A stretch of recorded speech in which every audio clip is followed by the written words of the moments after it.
चाहे गृहस्थ में चाहे जिस मार्ग में, जो काम है इसका काम है सत्य चिंतन में बाधा पहुंचाना, और इसकी पूर्ति के बाद तृष्णा पैदा होना, अपूर्ति में क्रोध पैदा होना। काम से कभी किसी को विश्राम में शांति तो मिलती ही नहीं है, ये तो पक्की समझ लो।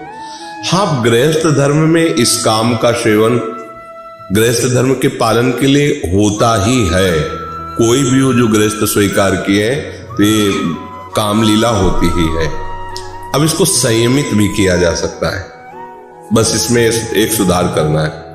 छूट नहीं दे देने की हम गृहस्थ हैं तो चलो भाई, ऐसा नहीं।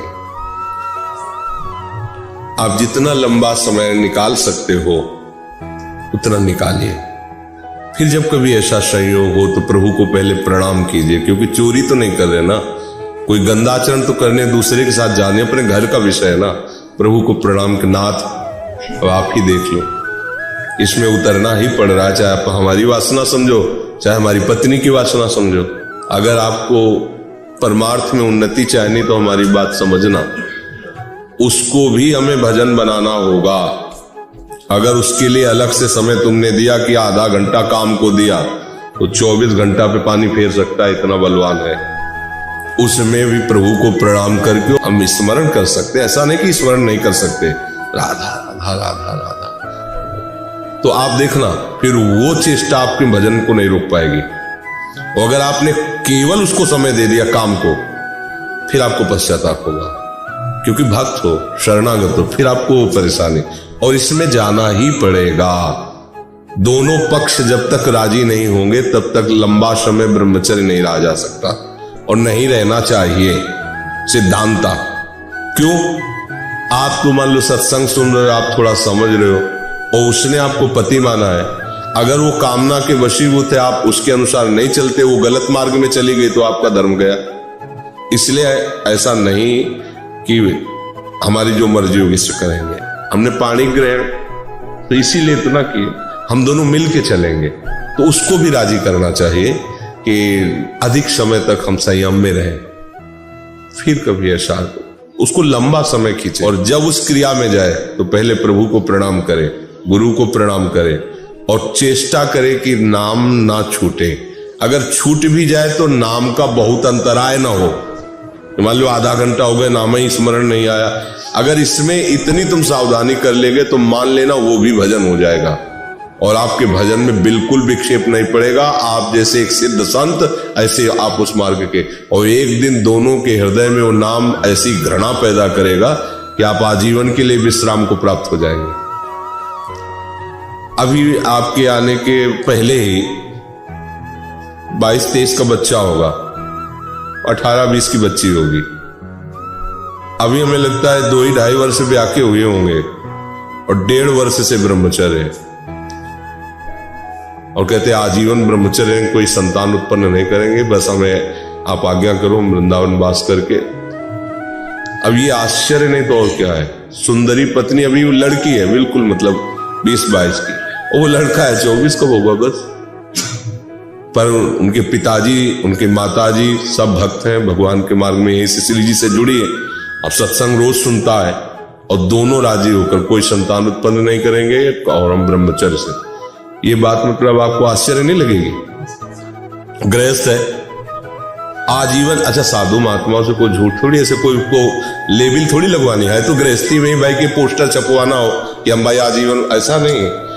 हमको त्यागी कोई कह सकता है, लेकिन उनको त्यागी कभी कोई नहीं कहेगा, और सच्चे वो त्यागी हैं। कोई भी त्यागी बैरागी डरेगा, बस दर्शन कर ले बाहर, दूर नजदीक नहीं, और वो साथ खाना साथ सोना है, सोना भी साथ है। मतलब नौकरी कर रहा तो एक फ्लैट में रह रहा होगा, एक कमरे में रह रहा होगा, अभी थोड़ी कि अलग अलग कमरे, अलग अलग सैया, और ब्रह्मचर्य, मतलब ये तो कमाल की बात हो गई। तो गृहस्थ हैं कि वो महान त्यागी है, समझना पड़ेगा, पर उनका त्याग कोई जानता नहीं। कितने ऐसे गृहस्थ हैं, हम आपको अपने पास में कितने ऐसे गृहस्थ बच्चे हैं, ये केवल सत्संग और भगवत कृपा। तो आप भी तो गृहस्थ हो ना। पर एक बात जरूर ध्यान रखो, यदि आपका दूसरा साथी, तो फिर आपको संभालना पड़ेगा ना चाहते हुए भी, क्योंकि उसने ये नहीं सोचा था, वो तुम्हें केवल पति मान के स्वीकार किए थे, तो तुमको वैसे ही व्यवहार रखना पड़ेगा। उसके सामने ज्यादा भक्ति का ऐसा रोल कि नहीं अब हमसे तुमसे मतलब नहीं, तो फिर अगर वो गलत मार्ग में गई तो आपने हाथ पकड़ा था तो कैसे हाथ पकड़ा, फिर आप गलत मार्ग में उसको पहुंचाने के लिए पकड़ा था क्या? तो ये चीजें ध्यान रखना चाहिए और उस समय भगवत स्मरण करते रहना चाहिए, तो कोई भी बाधा परास्त नहीं कर पाएगी। गृहस्थ कोई निंदनीय मार्ग नहीं है। हम लोग गृहस्थी में ही पैदा हुए हैं, चाहे जितना बड़ा महात्मा हो, आकाश से नहीं टपका। और गृहस्थी में पैदा हुआ तो संकल्प से नहीं पैदा हुआ, काम से पैदा हुआ। सार्थक हो गया उनका काम, जिनके यहां भगवान की भक्ति करने वाला बच्चा, देशभक्त, भगवत भक्त, परोपकारी, सार्थक हो गया गृहस्थी। पहली बात। दूसरी बात, कोई भी विरक्त का भरण पोषण गृहस्थ से ही होता है। कपड़ा, भोजन, दवाई, सब, वास। हम कह जरूर रहे कि श्री जी से चल रहा है, पर श्री जी किससे करवा रहे हैं? गृहस्थी से तो करवा रहे ना। तो गृहस्थ धर्म इन आश्रमों का दाता हुआ।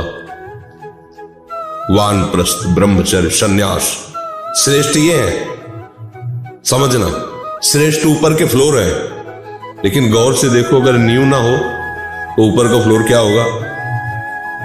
गृहस्थ नींव है मकान की, वानप्रस्थ, ब्रह्मचर्य, संन्यास, यह फ्लोर।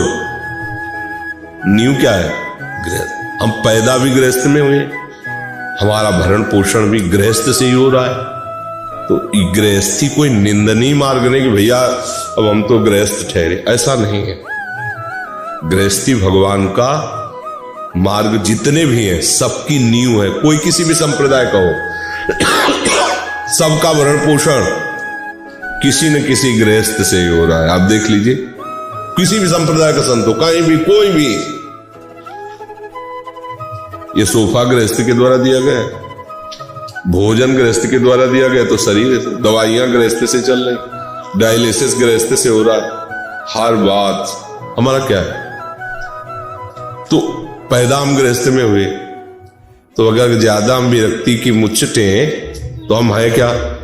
आप समझो, भगवान के आश्रित, लेकिन हमारी उत्पत्ति गृहस्थ से हुई, हमारा भरण पोषण, साधना, ये सब गृहस्थ से पूर्ण हो रहे।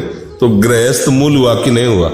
प्रगट व्यवहार में कोई भी यज्ञ करो, कोई भी दान पुण्य कुछ भी हो, किसी का आटा, किसी का घी, और यज्ञ कर रहे बाबा जी, समझ में आ रहा है? किसी का, समझ गए? समझ रहे? नाम हो रहा है किसका? बाबा जी का, लेकिन किसी का आटा, किसी का घी। बात तो ये चल रही गृहस्थी की। तो आप लोग ये मन में लाके कि हम तो गृहस्थ हैं, ऐसी बात नहीं। धर्म से चलो तो गृहस्थ आश्रम माता की तरह हर आश्रमों का पोषण करता है, हर आश्रमों का। वानप्रस्थ, ब्रह्मचर्य, संन्यास, सबका भरण पोषण करे। देखो, घर में चाहे जैसी अव्यवस्था हो, कोई महात्मा आ जाता है ना, तो 2 रोटी दे के पेट भरने की कोशिश ही करेगा। तो ये गृहस्थ आश्रम ऐसा ना समझा जाए कि अरे वो तो गृह, ऐसा नहीं। हाँ, बहुत माननीय और बहुत धर्म का ये गृहस्थ आश्रम है। बस इसमें थोड़ा सा सुधार होने की जरूरत है। अब सर आप पी रहे, मांस खा रहे, वे विचार कर रहे, गंदे आचरण, चोरी चमारी, लाज जूता, ये राक्षसी वृत्ति ना हो ना, तो भजन कर रहे, थोड़ा कम भजन भी होगा ना, तो भी आपकी गति बहुत ऊंची होगी। क्योंकि जितने बहुत भजन करने वाले हैं, उनका अन्न जो पोषण आपके द्वारा ही हो रहा है। जो बहुत त्यागी बैरागी हैं, वो भी अगर फल भी पाएंगे तो गृहस्थ ही कोई पहुंचाएगा, आकाश से सीधे फल नहीं आके गिरेगा। इसलिए आप बहुत अच्छे हो, बहुत अच्छे धर्म में हो, भगवान के द्वारा बनाया गृहस्थ धर्म है। बस ठीक से चलना है। ठीक से नहीं चले तो विरक्त होकर भी क्या हाथ लगने वाला है? ठीक से चले तो गृहस्थी, आप मूल बात समझ लो कि गृहस्थी क्या है।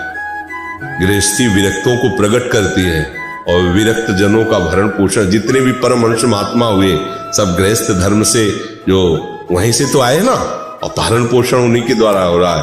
और वो दैन्य है इस बात के लिए कि कहां आप महात्मा हो, कहां मैं नीच गृहस्थ। हर बात वहां जोरदार की है, हर बात वहां जोरदार की है। बस अपने आचरण मत खराब करो, तो जो एक विरक्ति की गति होगी वही आपकी गति होगी। इसमें अंतर नहीं, इसमें अंतर नहीं कि आप भाई गृहस्थ हो तो बातें नहीं, गृहस्थ होते हुए आप अगर ऐसे आचरण करते हो ना, अतिथि सेवा, साधु सेवा, भगवत आराधना, नाम जप और मेहनत करके, तो भैया बहुत बड़ी यज्ञ हो रही, इसमें कोई चिंता की बात नहीं है। बस हाँ जी, वो गलत आचरणों में हमारा चिंतन जाता है, उसमें थोड़ा नाम जप, तो सब मंगल हो जाएगा, सब बढ़िया हो जाएगा।